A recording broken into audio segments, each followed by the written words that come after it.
Sinurpresa ni Mika de la Cruz ang netizens at masayang ibinalita nito ang nangyaring kasalan sa pagitan nila ng kanyang nobyo na si Nash Aguas. Sila ay ikinasal ngayong araw, May 18, 2024.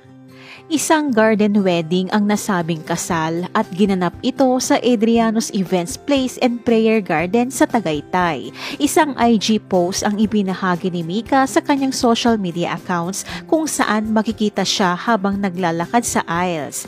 Naroon at makikita ang kanyang mga magulang na naghihintay sa kanya upang iabot ang kamay ng groom na si Nash Aguas. Sa caption ng larawan, mababasa ang mga katagang "Walking towards my God sent, my love,"